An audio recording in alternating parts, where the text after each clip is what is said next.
मैं YouTube channel technical question hub. मैं हूँ आलोक रंजन और मैं लेकर आया हूँ दोस्तों प्रोसेस सेफ्टी का 50 क्वेश्चन और 50 जो है नॉन टेक।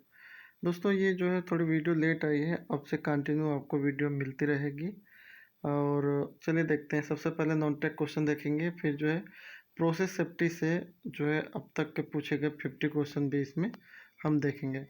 सबसे पहला क्वेश्चन इसमें है, इसमें कह रहा है कि fill up the blank with suitable preposition. इसमें प्रीपोजिशन भरना है ना। और दे रखा है sentence, during the course of speech the principal enlarge dash the need of improving college library. तो इसमें कह रहा है कि during the course of speech जो है स्पीच का जो कोर्सेज है उसके दौरान जो है प्रिंसिपल बोला कि जो है हमें बढ़ाना है इम्प्रूविंग कॉलेज लाइब्रेरी, कॉलेज की लाइब्रेरी को एक तरह से इनलार्ज करना है, बड़ी व्यवस्था तक ले जाना है ना। तो यहाँ पे अपान हो जाएगा, principal enlarge upon the need of improving college library, है ना। नेक्स्ट क्वेश्चन है, इसमें कह रहा है कि इसमें एक्टिव वॉइस है, इसको पैसिव वॉइस में आप चेंज करो। एक्टिव वॉइस दे रखा है, अ fresh batch of egg was collected by the farmer's wife. एक जो है ताज़ा जो है एग का जो है एक बैच जो है वो फार्मर की वाइफ द्वारा जो है एक तरह से कलेक्ट किया गया।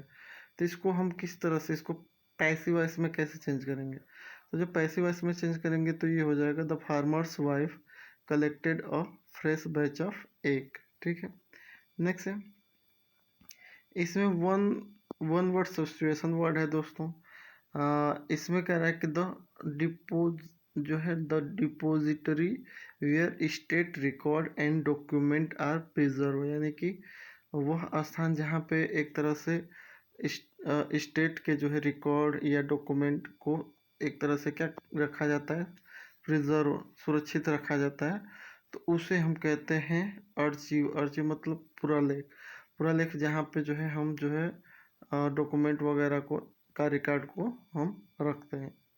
नेक्स्ट क्वेश्चन है, इसमें कह रहा है choose the correct meaning of idioms. Idioms and phrase वाला क्वेश्चन है। इसमें जो है कह रहा है कि जो बोल्ड लाइन में आइडियम्स दिया है उसका जो है एक तरह से मीनिंग क्या होगा।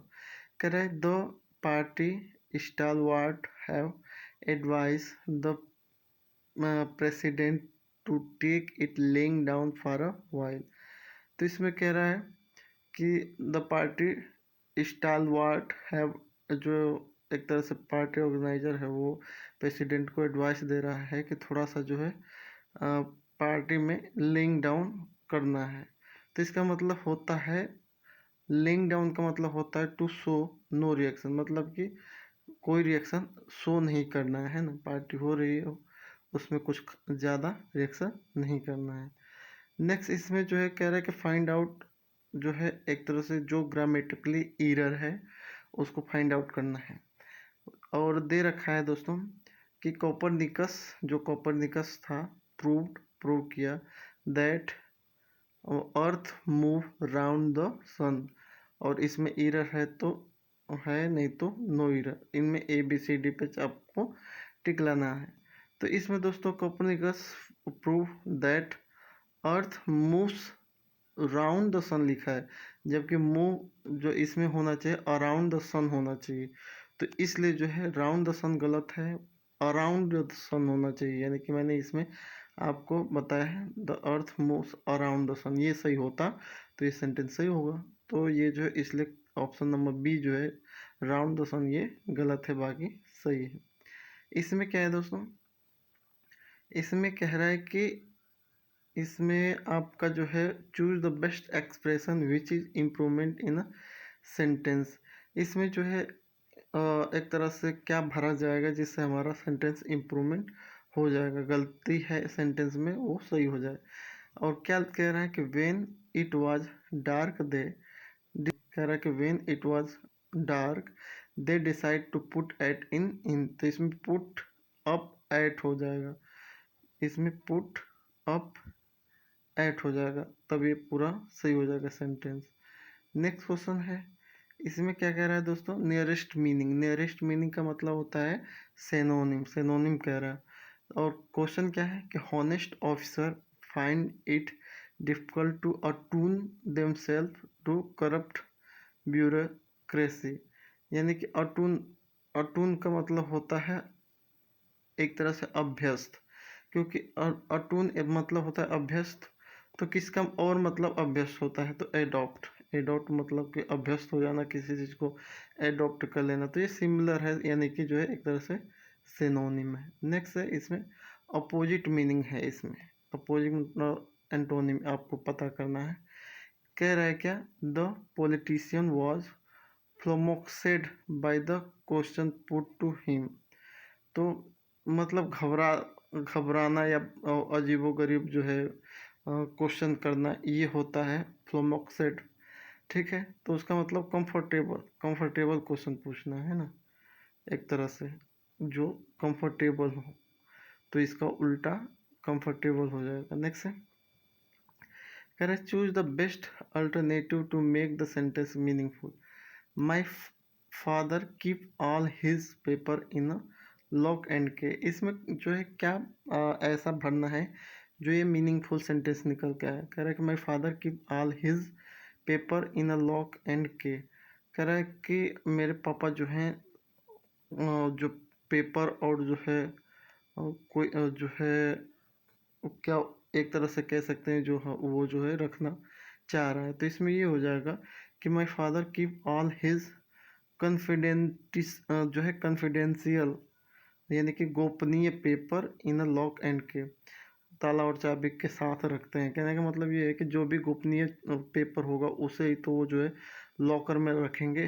तो वही कह रहा है कि इसमें क्या एकदम बेस्ट बैठेगा। नेक्स्ट क्वेश्चन कह रहा है कि इसमें आपको PQRS 4 पार्ट दे रखे हैं सेंटेंस के, और उनको जो है अरेंज करना है कि सबसे पहला क्या आएगा, उसके बाद क्या आएगा, उसके बाद क्या आएगा, या सबसे बाद क्या आएगा, ये से आपको बनाना है।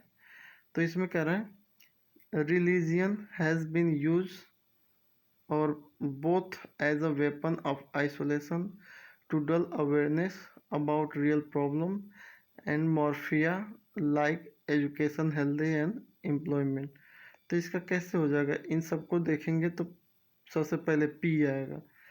पी मतलब कि both as a weapon of isolation, उसके बाद यस एंड द मॉर्फिया, उसके बाद क्यू टू डल अवेयरनेस, उसके बाद यानी कि जो है आपका जो अबाउट रियल प्रॉब्लम। तो ये एक तरह से आपका जो है ऐसे क्वेश्चन आएगा कि जो है एक तरह से जम्बल मतलब इधर उधर रहेगा, है ना। तो इसको जो है आपको रीअरेंज करना पड़ेगा, कौन सा पहले आएगा। नेक्स्ट क्वेश्चन है, इसमें कह रहा है कि मीनिंगफुल सेंटेंस इसमें बनाना है। तो I adopted a new method to solve the problem. I adopted मतलब मैं एडप्ट कर चुका हूँ a new method to solve the problem. तो इसमें जो है एडॉप्टेड की स्पेलिंग गलत है दोस्तों, ADAPTED है, जबकि ADOPTED होता है। तो इसलिए यहाँ पे आई एडॉप्टेड हो जाएगा, है ना, तब जो कि मीनिंगफुल सेंटेंस बनेगा। नेक्स्ट है I think see the clock this week, यानी कि पहनेगी, तो पहनेगी तो इसमें क्या आएगा, वर्ब का जो है first one more wound. I think see want the clock this week, है ना। नेक्स्ट है, इसमें करेक्ट इनकरेक्ट आपको फाइंड आउट करना है। इसमें क्या कह रहा है कि जो है I went to the temple with my parent, my aunts and my cousins और नो ईयर, इसमें वो कह रहे हैं। तो दोस्तों आंट जो बहुत सारी आंटियों को अगर प्लूरल भाषा में कहें तो वो जो है AUNT, मतलब कि ये जो है खुद प्लूरल है, यहाँ पे S लगाने की कोई ज़रूरत नहीं है। तो इसलिए ये जो है सेंटेंस गलत है, यहाँ पे ईरर है ना। तो ऑप्शन नंबर C आ जाएगा। नेक्स्ट है, इसमें जो है जो सेंटेंस दे रखा है इसमें बोल रहा है कि कौन सा जो है ग्रामेटिकली रूल के अकॉर्डिंग जो है सही है, करेक्ट है। तो इस सेंटेंसों को पढ़ना है आपको, फिर बताना है कौन सा सही है। तो इसमें कह रहा है कि जो ऑप्शन नंबर डी कह रहा है कि if he were to win the prize I would be very happy. यदि वो जो है प्राइज जीतते तो मैं बहुत खुश होता है ना। नेक्स्ट है एक जो है पैसिव एक्टिव वॉइस और पैसिव वॉइस है। एक्टिव वॉइस बोल रहा है कि he had committed a mistake, है ना। तो इसका पैसिव वॉइस क्या होगा, a mistake had been committed by him, है ना, ये हो जाएगा। इसके अलावा जो है आइटम्स एंड फ्रेज है, कह रहा है to drive home. To drive home का मतलब क्या होता है, तो टू ड्राइव होम का मतलब होता है टू इम्फेसिस, मतलब जोड़ देना, है ना। टू ड्राइव होम का मतलब होता है जोड़ देना, अगर उसमें देखें तो। मैथ का ये क्वेश्चन है दोस्तों, ये 4 बार 8 है, फिर 3 बार 8 है, फिर 2 बार 8 है, फिर 8 बार 8 है ना। तो इसको जो है ऐड करने पे क्या वैल्यू आएगी, बहुत ईजी है। इसमें फेस वैल्यू 9 के फेस वैल्यू पूछा है, तो हर कोई जो है वो हो जाएगा कि फेस वैल्यू होती क्या है। तो फेस वैल्यू कुछ नहीं होती है दोस्तों। फेस वैल्यू क्या होती है, the face value of any number can be represent as the value of the digit itself. यानी कि जो उसकी खुद की वैल्यू है वही उसकी जो है एक तरह से फेस वैल्यू है। जैसे 4 है तो 4 की फेस वैल्यू 4 ही रहेगी, 5 की है तो 5 की 5 ही रहेगी, वैसे 9 की है तो 9 की 9 ही रहेगी, वही उसकी फेस वैल्यू है। नेक्स्ट है 42, 63 और 104 का एचसीएफ क्या होगा, तो एचसीएफ आपने पढ़े होंगे तो 7 कुछ ज़्यादा वो नहीं है। इसमें कह रहा है कि इसमें से सबसे बड़ा फ्रैक्शन किसका होगा, ऐसा क्वेश्चन आता है, लेकिन वही है कि टाइम रहता नहीं है। इसमें जो है 7/8 को अगर हम सॉल्व करेंगे तो ये 0.875 निकल के आएगा, बी का जो है 0.812 आएगा, सी का जो है 0.787 हो जाएगा, डी का जो है 0.775 हो जाएगा, है ना। तो ये हो जाएगा, तो इसमें सबसे बड़ा फ्रैक्शन ऑप्शन नंबर ए है। नेक्स्ट क्वेश्चन कह रहा है कि यदि x की वैल्यू 10 हो, y की वैल्यू 0.1 हो, तो सबसे बड़ा क्या होगा। तो सबसे पहले x की वैल्यू 10 और y की वैल्यू 0.1 ए वाले ऑप्शन में रखेंगे, यानी कि 10 का स्क्वायर प्लस 0.1 का स्क्वायर करेंगे तो उसकी वैल्यू जो है 100.01 हो जाएगी। उसके बाद जो बी ऑप्शन में x square upon y square, तो एक्स स्क्वायर करेंगे तो वो 100 हो जाएगा और वाई स्क्वायर यानी कि 0.01 हो जाएगा। इससे डिवाइड करेंगे तो ये जो है 10,000 हो जाएगा, तो ये सबसे बड़ा है। बाकी जो है सी में करेंगे तो इसकी वैल्यू 1 हो जाएगी, डी में करेंगे तो 99.99 आ जाएगी। तो कुछ मतलब है नहीं, सबसे बड़ा जो है इसमें वैल्यू आपको बी में मिलेगी। ये दोस्तों सिंपल सा क्वेश्चन है। 0.1 का मल्टीपल 0.01 में करेंगे, फिर 0.001 में करेंगे तो आंसर क्या होगा, तो ये जो है बहुत ईजी है, ऑप्शन नंबर जो है सी रहेगा। डी की बात करें तो इसमें जो है 345 प्लस 25 गुणे 0.80 माइनस 111 करेंगे तो जो जो सॉल्व आएगा उसको, और जो सोल्यूशन आएगा वो आएगा 254, बहुत ईजी है। नेक्स्ट क्वेश्चन है कुणाल ने 65 किताबें जो है कुछ रुपए में खरीदी। एक दुकान से 1050 और दूसरी दुकान से 1020 रुपये में जो है 50 किताबें खरीदी है ना। तो उसके प्रति पुस्तक की औसत कीमत क्या अदा की। क्या कह रहा है दोस्तों, Kunal bought 65 book for 1050 from one shop and 50 book for 1020 from another. तो कह रहा है what is the average price. Average price वही होती है टोटल अमाउंट, टोटल कितना पैसा लगाया और अपन टोटल बुक, टोटल कितनी बुक खरीदा। तो टोटल अमाउंट जो है 1050 प्लस 1020 कर लेंगे तो यह जाएगा 2070, और टोटल जो बुक कितनी उसने लिया तो 115 हो जाएगा। तो इसको काटेंगे आप तो 18 निकल के आएगा, है ना। नेक्स्ट क्वेश्चन है कि 3 व्यक्तियों की वर्तमान आयु 4:7:9 के अनुपात में है। 8 वर्ष पूर्व उनकी आयु का योग 56 वर्ष था। तो सबसे बड़े व्यक्ति की वर्तमान आयु क्या है, इसमें सबसे बड़ा व्यक्ति की आयु आपको फाइंड आउट करना है। तो मान लीजिए माना आयु 4x 7x और 9x है, तब 8 वर्ष पहले क्या हो जाएगा, तो 4x minus 8 plus 7x minus 8 plus 9x minus 8 equal to कितना 56। ये सीधे सीधे प्रश्नानुसार हम लिख सकते हैं। अब इनको सॉल्व करेंगे तो 20x बराबर 80 हो जाएगा और x की वैल्यू जो हो जाएगी 4। तो हमने क्या माना था, सबसे इल्डेस्ट जो है इसमें कौन सा है 9x वाला है, तो 9 रख दीजिए और x की वैल्यू आपकी 4 आई है तो 36 वर्ष आ जाएगा, है ना। नेक्स्ट क्वेश्चन है कि 5 किग्रा धातु A और 20 किग्रा धातु B को मिश्रित करके एक मिश्र धातु बनाई जाती है, तो मिश्र धातु में A का प्रतिशत क्या है। 5 kg of metal A and 20 kg of metal B are mixed to form a alloys. The percentage of metal A in alloys. तो इसमें बहुत सिंपल है दोस्तों, A का परसेंटेज कितना है 5 अपन टोटल कितना है दोस्तों 20 और 5 यानी कि 25 गुणे 100 कर देंगे तो 20% इसका आएगा निकल के। नेक्स्ट है, इसमें कह रहा है कि शुद्ध घी की कीमत 100 रुपये प्रति किलो है।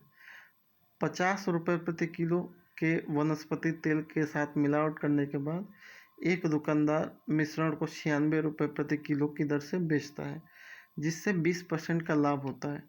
वह दोनों को किस अनुपात में मिलाता है। अब अनुपात पूछ रहा है, तो ये अनुपात का ये जो है दोस्तों, ये अगर इस कंडीशन में पूछे तो हमारा जो फार्मूला है बेसिक त्रिकोण विधि वाला, तो ये है। इसमें सबसे पहले आप देखेंगे कि प्योर घी का कितना रेट है, तो 100 रुपये पर किलो है। वेजिटेबल का कितना जो है, एक तरफ से वेजिटेबल ऑयल का कितना रेट है, तो 50 रुपये पर केजी है। मिक्सचर जो इसने बेचा वो कितने रुपए में बेचा, 96 रुपये पर केजी बेचा। प्रॉफिट कितना हुआ उसको 20% का, है ना। तो इसमें क्या है, मीन प्राइस हमारा जो आ जाएगा वो 80 रहेगा। CP ऑफ 1 kg घी का 100, CP ऑफ 1 kg ऑयल का 50। तो इधर जो है हमारा तिर्यक जो है, ये फार्मूला है हमारा 80 - 50 और 100 - 20, यानी कि 30 और 20 का रेशियो ये निकल के आ जाएगा, यानी कि 3:2 का ऑप्शन नंबर जो है ए आ जाएगा। ऐसे क्वेश्चन आप जरूर तैयार कीजिएगा। नेक्स्ट है हमारा, if 20% of A is equal to 30% of B is equal to 1/6 of C, then A B C is। इसमें क्या कह रहा है, इसमें कह रहा है यदि A का 20% B है और वो उसके इक्वल है C के जो 1/6 के इक्वल है, तो इसमें A B C का जो है एक तरह से रेशियो क्या होगा। तो इसमें जो है हमने सॉल्व किया है इसको, यहाँ पे हमने सोल्व किया है। ए का 20% को लिख सकते हैं 20/100 गुणे ए। इसके अलावा जो है बी का 30% को लिख सकते हैं 30 गुणे और जो है B/100।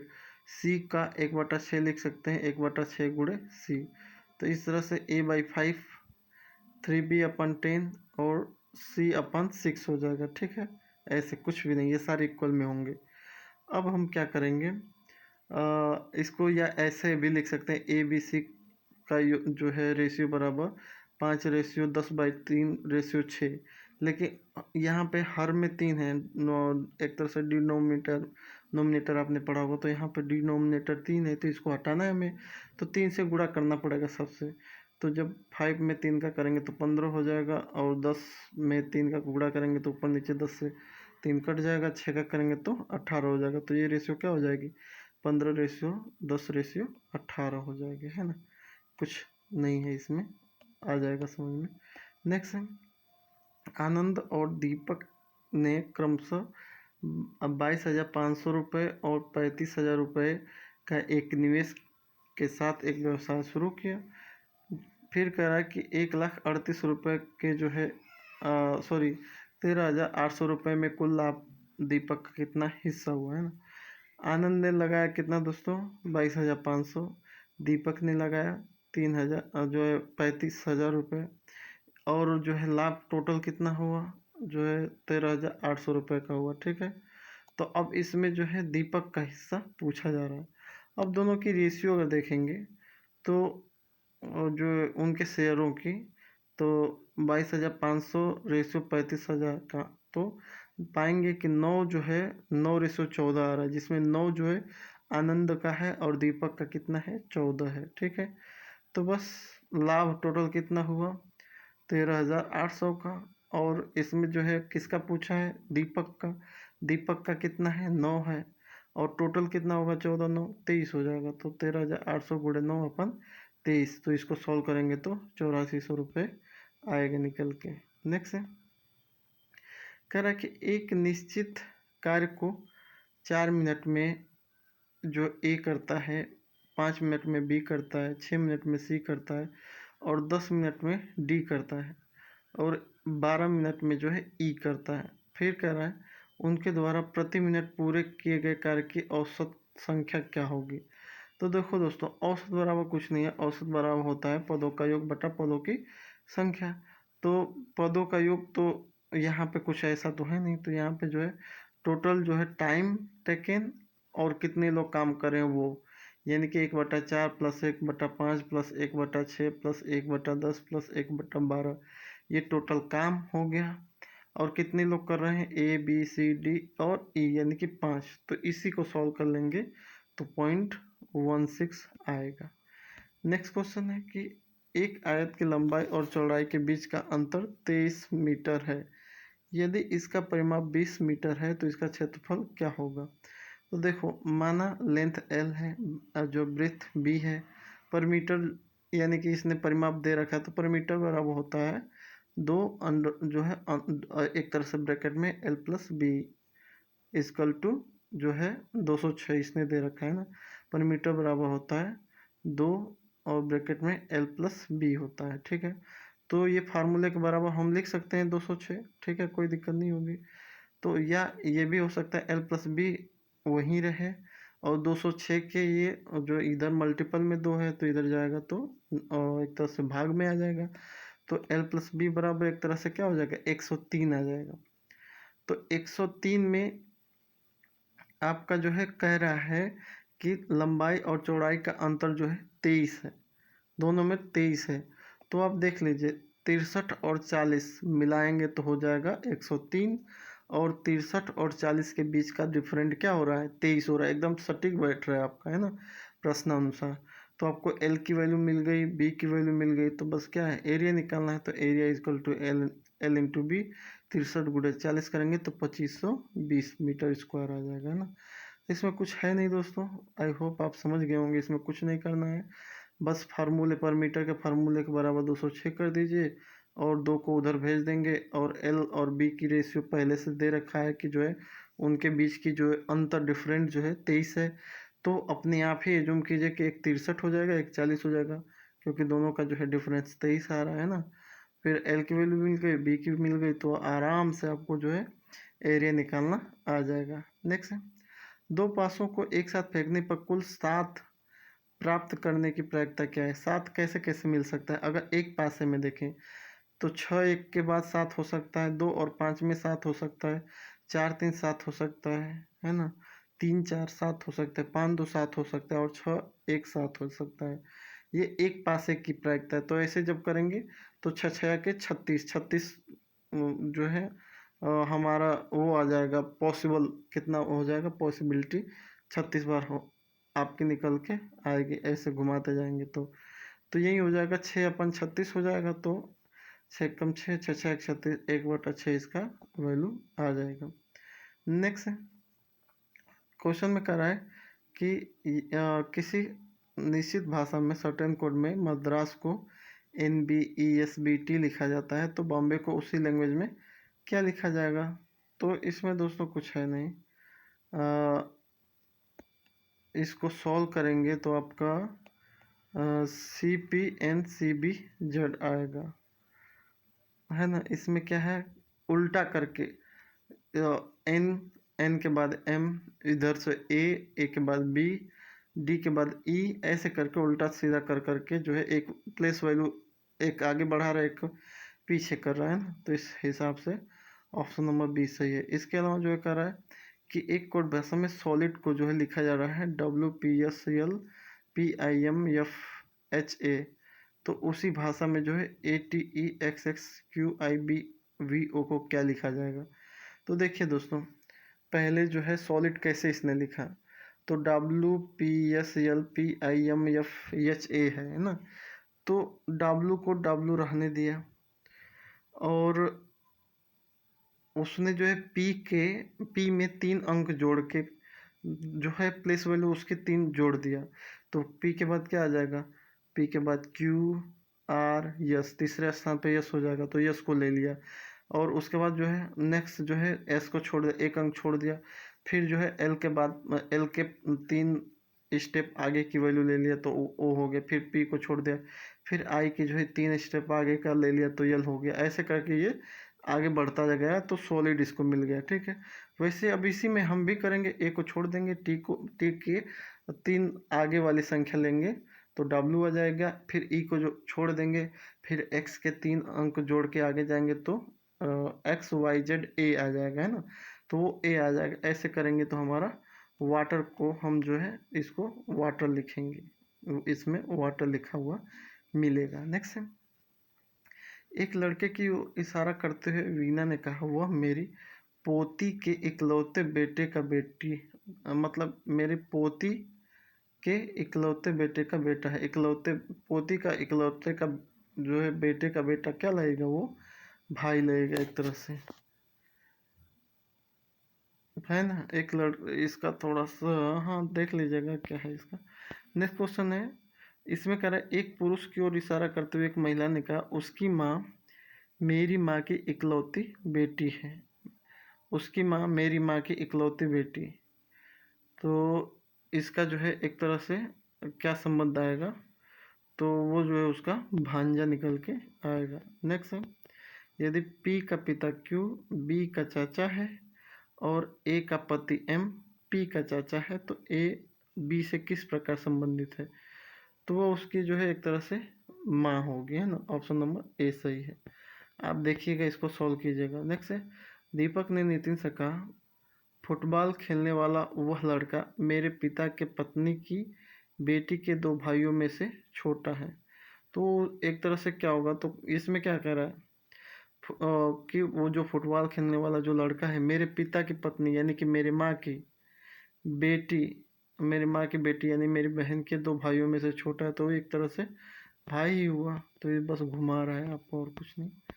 नेक्स्ट है, इसमें कह रहा है कि दी गई आकृति में जो है कौन नेक्स्ट जो है इसी अगर उस पे स्टेप पे चलें तो नेक्स्ट कौन सी आकृति होगी, तो ऑप्शन नंबर सी होगी दोस्तों। नेक्स्ट क्वेश्चन है, इसमें आपको जो है स्टेटमेंट वाले क्वेश्चन हैं।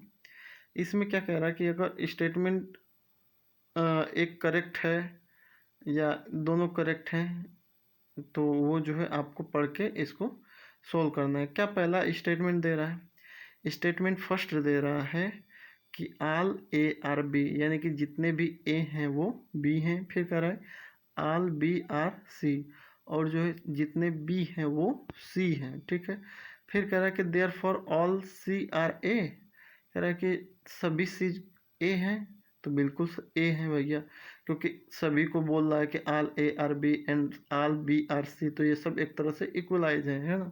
दूसरे स्टेटमेंट में कह रहे हैं सम ए आर बी, और दूसरा कह रहा है आल बी आर सी, तो ये फिर कह रहा है therefore sum A R C, तो इसमें जो है स्टेटमेंट 2 गलत है, स्टेटमेंट फर्स्ट सही है, तो इसलिए जो है ऑप्शन नंबर बी लगेगा। इसमें जो है 4, 8, 28, 80, 244, इसमें जो है एक तरह से नेक्स्ट सीरीज बतानी है कि नेक्स्ट सीरीज क्या आएगी। तो इसको 4, 8, 28, 80, 244 को देख लेते हैं। 4 कैसे आया है दोस्तों, तो 3 पे पावर 1 + 1 करेंगे तो वो 4 आ जाएगा। वैसे 8 कैसे आया है, तो 3 का स्क्वायर कर लो -1 कर लो, 3 3 के 9 -1 यानी कि 8 हो जाएगा।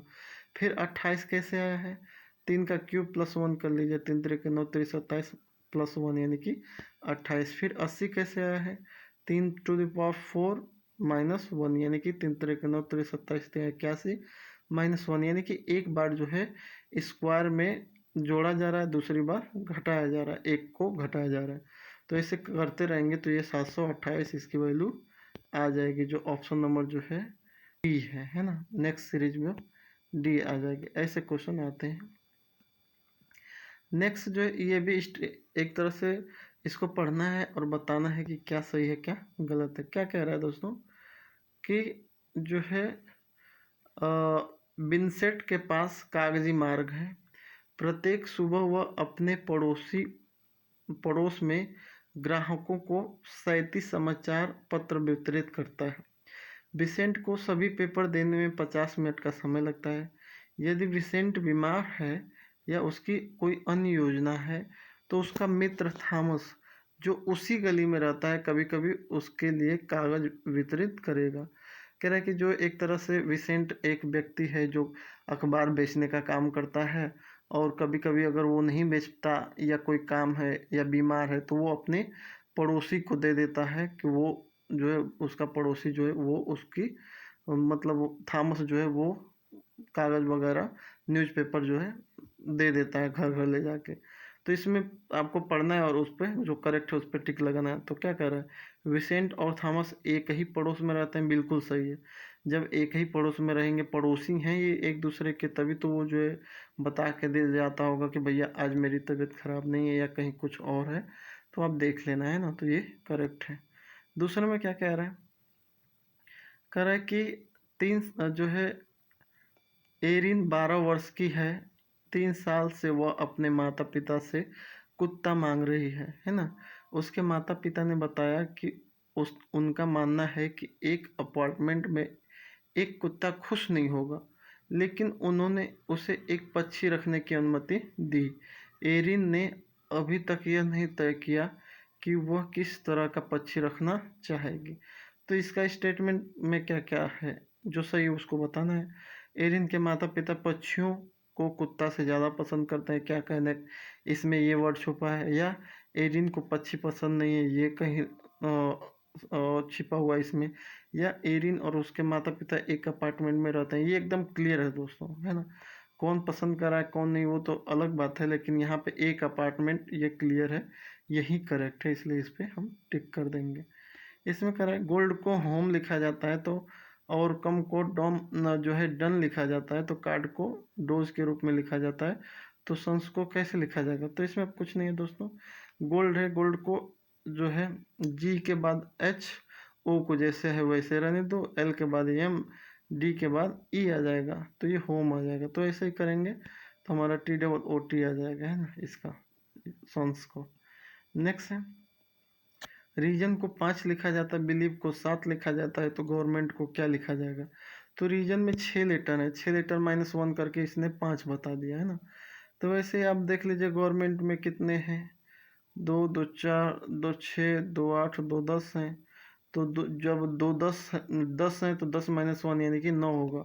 ऑप्शन नंबर सी इसका होगा दोस्तों, मैंने टिक गलत लगाया है, ऑप्शन नंबर सी हो जाएगा। नेक्स्ट है कि 4 पुरुष एक बेंच पर फोटो खिंचवाने के लिए बैठे हैं। रवि, विजय, राम, सोनू, ये जो हैं ठीक है।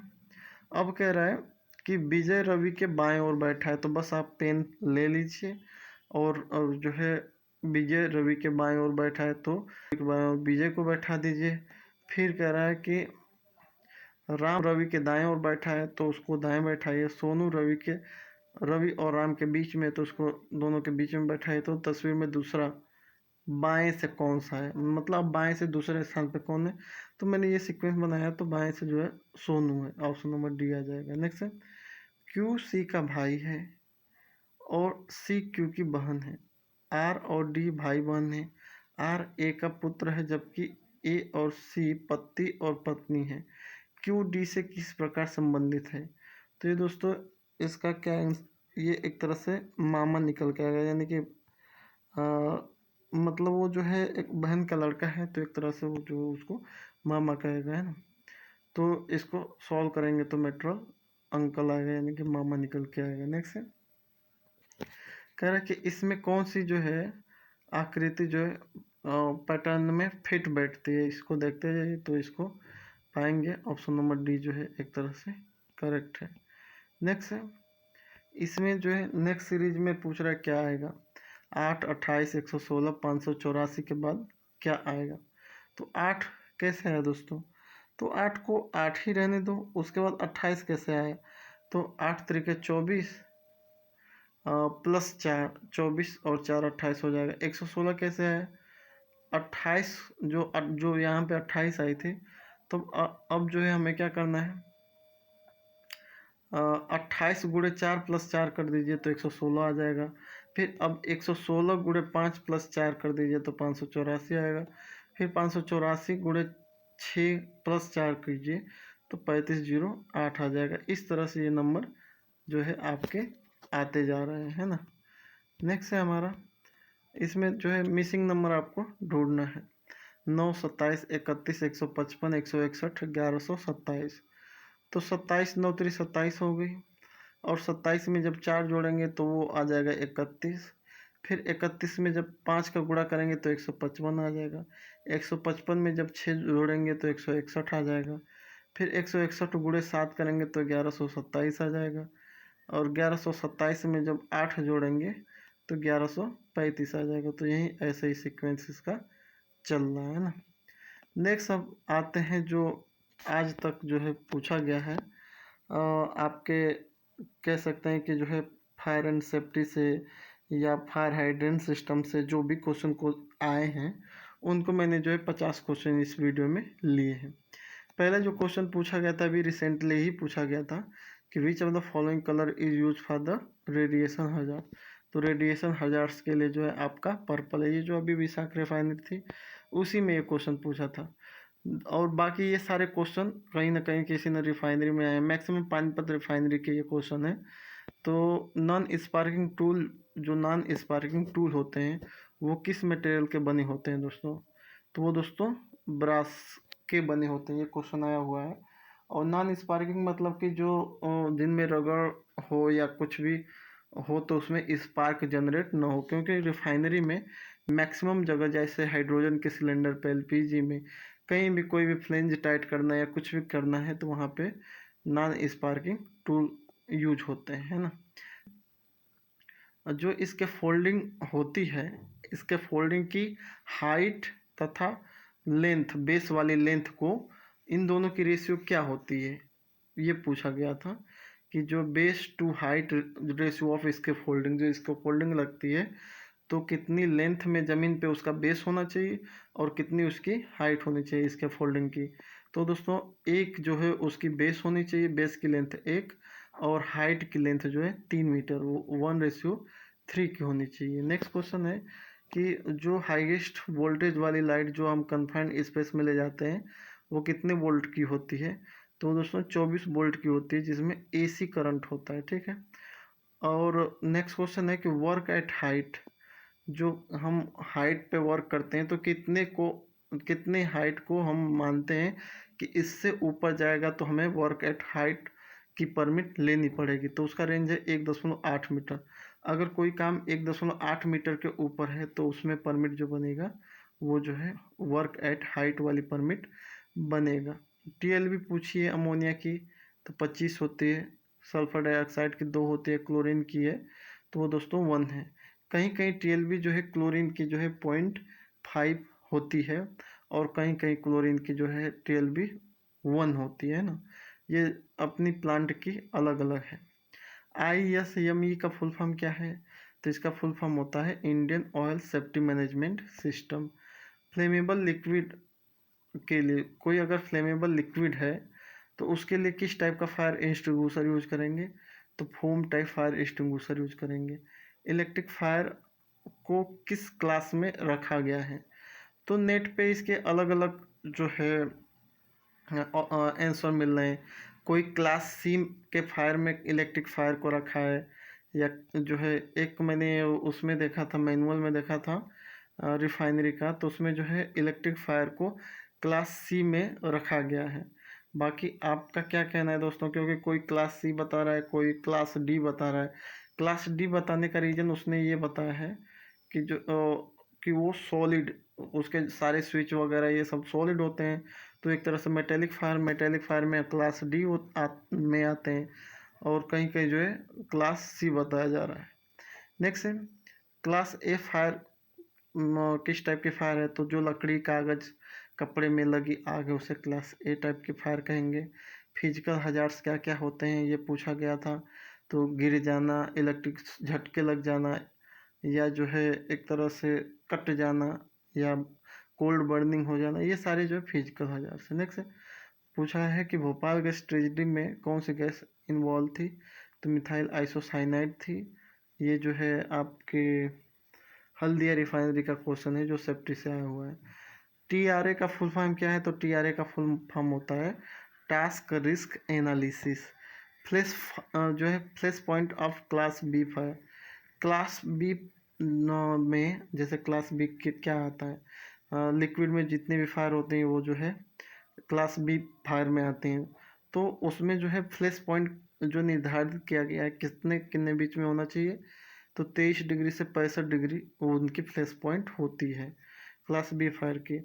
ऐसे ही पूछ सकता है क्लास सी फायर में फ्लैश पॉइंट कितना होता है, या क्लास जो है ए टाइप की फायर में फ्लैश पॉइंट कितना होता है ना। तो ये आपको सब जानना है। फायर ट्रेंगल में क्या क्या होता है दोस्तों? तो ऑक्सीजन यानी कि एयर, फ्यूल और हीट, इन सब का मिला हुआ ट्रेंगल होता है। ऑन साइट इमरजेंसी जो होती है वो कहाँ पे होती है? तो ऑन साइट इमरजेंसी जो होती है इनसाइड द प्लांट। बहुत इजी क्वेश्चन आया था। लेवल 3 इमरजेंसी, लेवल 3 इमरजेंसी में क्या क्या होता है? तो लेवल 3 इमरजेंसी जो है ऑफ साइट, एक तरह से ऑफ साइट में इम्पैक्ट करती है। ऑफ साइट का मतलब कि प्लांट में तो इम्पैक्ट करेगी ही करेगी, उसके साथ साथ प्लांट से बाहर भी उसका इम्पैक्ट करेगी। जैसे अगर भोपाल गैस ट्रेजेडी में देखें तो मिथिल आइसोसाइनाइड प्लांट में तो लोगों की जान ली ही थी, प्लांट के बाहर भी ली थी। इसके अलावा जो है कैटास्ट्रोफिक नेचर, वो बहुत ही एक तरह से बहुत दूषित नेचर की होती है ना, या लाइकली अफेक्ट प्रॉपर्टी, और उससे जो प्रॉपर्टी लॉस होती है, या इन्वायरमेंट लॉस होता है, या पीपल लॉस यानी कि व्यक्ति मर जाते हैं। तो ये सब जितने भी हैं ये लेवल 3 टाइप की इमरजेंसी का एक तरह से पार्ट है। तो ऐसा क्वेश्चन आता है तो उसमें लास्ट में ऑल ऑफ दीज लिख देता है, तो उस पर वहीं से हो जाएगा। BLEVE ये जो है ये फायर जो है एक तरह से एक्सप्लोजन जो है किस में होता है? तो एलपीजी फायर जब होती है तो इसमें BLEVE होती है। एक फुल फॉर्म पूछा है, बहुत बार ये आया है कि UVCE जैसे BLEVE की तो हम लोग जानते हैं इसका फुल फॉर्म क्या है, और ऐसे ही UVCE इसका फुल फॉर्म पूछा है, इसका मतलब होता है अनकन्फाइंड वेपर क्लाउड एक्सप्लोजन, है ना। नेक्स्ट है एलियल, और एक तरह से कह लो कि अपर एक्सप्लोजिव लिमिट और लोअर एक्सप्लोजिव लिमिट हाइड्रोजन का कितना कितना होता है? तो 4.1 होता है, और 74 लो जो एलियल होता है 4.1, और यूईएल होता है 74.2। अब नेक्स्ट है जो लोटोटो होता है, तो उसमें जो है प्रोडक्शन डिपार्टमेंट का यानी कि प्रोसेस डिपार्टमेंट का यानी कि हम लोगों का केमिकल इंजीनियर जो है लॉक लगाते हैं तो वो किस कलर का लगाते हैं ना। ये क्वेश्चन आया है कि लोटोटो करते वक्त जो है कई लोगों का लॉक होता है। इलेक्ट्रिकल अपना लाल कलर का लॉक लगाता है, मैकेनिकल लगाता है। वैसे ही हम जो है प्रोडक्शन वाले किस टाइप का जो है ताला लगा के लोटोटो करते हैं, लॉक आउट, टैग आउट और ट्राई आउट। तो दोस्तों वो ब्लू कलर का है ना। अलग अलग रिफाइनरियों का कुछ भी हो सकता है, लेकिन करेक्ट आंसर ब्लू को माना गया था उस समय। नेक्स्ट है मैंडेटरी पीपीज। मैंडेटरी पीपीज क्या क्या है? ठीक है, तो जो मैंडेटरी जो प्लांट में बिल्कुल मस्ट हैं वो उन्हें कहते हैं मैंडेटरी पीपीज, है ना। तो हर प्लांट के अलग अलग, कहीं 5 जो है पीपीज को मैंडेटरी मानते हैं, तो कहीं 6 मानते हैं, कहीं तीन ही को मान जाते हैं। जैसे मैं काम कर रहा था एक कंपनी में, तो वहाँ पे बस हेलमेट चाहिए आपके हाथ में, मतलब हेलमेट चाहिए, शूज चाहिए और गोगल्स, इन्हीं को मैंडेटरी पीपीज माना गया था। बाकी और जगह गया तो वहाँ पे जैसे टाटा केमिकल्स वगैरह, तो वहाँ पे जो है 5 पीपीज को मैंडेटरी माना गया है। हेलमेट होना चाहिए, ग्लव्स होना चाहिए, शूज होना चाहिए, गोगल्स होना चाहिए, और ईयर प्लग कान में लगाने का जो है ना। तो ये सारी मैंडेटरी पीपीज हैं, वो ये डिपेंड करती है कौन सी रिफाइनरी है और उसने कितने मैंडेटरी कर रखा है ना। नेक्स्ट है toxic gas in refinery. Refinery में जो टॉक्सिक गैस हैं वो कौन कौन सी होती हैं? तो हाइड्रोजन सल्फाइड हो गई, कार्बन मोनोऑक्साइड हो गई, अमोनिया हो गई, SO2 हो गई। ये ऐसे क्वेश्चन आया था कि इनमें जो है कौन सा टॉक्सिक गैस जो है रिफाइनरी में हो पाई जाती हैं। तो इसमें अलग अलग था, मैंने सारे एक साथ ही डाल दिया। और जो है कौन सी टॉक्सिक गैस का सड़े हुए अंडे की तरह स्मेल आती है, तो है दोस्तों हाइड्रोजन सल्फाइड, जिसकी TLV 10 होती है। STEL जो है 15 होती है, यानी कि short term exposure limit 15। IDLH जो है 700 होती है, यानी कि emergency dangerous life and health जो है उसका 700 होती है ना। इसी तरह अगर HTEL देखें, शॉर्ट टर्म एक्सप्लोजिव अमोनिया की, तो वो है 15, सल्फर डाइऑक्साइड की 5 और क्लोरीन की 3 है ना। ये क्वेश्चन आया है कि कन्फाइंड स्पेस में एंट्री करना है तो ऑक्सीजन लेवल मिनिमम कितना % होना चाहिए, तो दोस्तों 19.5% होना चाहिए कम से कम। PMS का फुल फॉर्म क्या होता है, तो PMS का फुल फॉर्म होता है परमिट मैनेजमेंट सिस्टम। और फिर क्वेश्चन है कि an activity which does not produce sufficient heat to ignite या फ्लेमेबल एयर। कह रहा है कि वो एक ऐसी काम की एक्टिविटी जिससे जो है कोई हीट प्रोड्यूस नहीं होती है, जिसकी वजह से कोई आग लगे या कुछ जो है फ्लेमेबल चीज़ को में आग पकड़े, तो उस काम को हम कहते हैं कोल्ड वर्क। कोल्ड वर्क में कोई भी हीट नहीं जनरेट होती है। इसी का उल्टा हो जाएगा हॉट वर्क। हॉट वर्क कब हो जाएगा, जब कोई ऐसा एक्टिविटी जिसमें जो है एक तरह से हीट निकले, जिसकी वजह से कोई आग वाग लगने का चांस हो, तो उसे हॉट वर्क कहेंगे। इसके अलावा जो है ये पूछा था पायरोफोरिक सब्सटेंस क्या होते हैं, तो पायरोफोरिक सब्सटेंस जो है एक तरह से वह सब्सटेंस होते हैं जो substance that ignite spontaneously in air at ambient temperature, जो अपने आप जो है एक तरह से एटमॉस्फेरिक एयर पे मिलते ही वो जल जाते हैं। जैसे आयरन सल्फाइड, आयरन सल्फाइड जो है एक तरह से एटमॉस्फेरिक एयर मिलते ही क्या होती है, अपने आप जल जाती है, इसलिए जो है इसे पायरोफोरिक सब्सटेंस कहते हैं। नेक्स्ट है in confined space main hazards are. Confined space जो है उसमें मेन हजार्ड्स क्या क्या हैं, तो उसमें आपके ऑक्सीजन डिफिशियंसी, ऑक्सीजन में कमी हो सकती है। उसमें कन्फाइंड स्पेस में अगर जाओगे तो टॉक्सिक गैस मिल सकती है या फ्लेमेबल गैस भी मिल सकती है। नेक्स्ट है shape of warning sign board. जो वार्निंग वाला साइन बोर्ड होता है उसका शेप कैसा होता है, तो उसका होता है दोस्तों ट्रेंगुलर शेप में। ट्रेंगुलर शेप में ही वार्निंग लिखा होता है कि warning do not touch anything, जो भी है ना।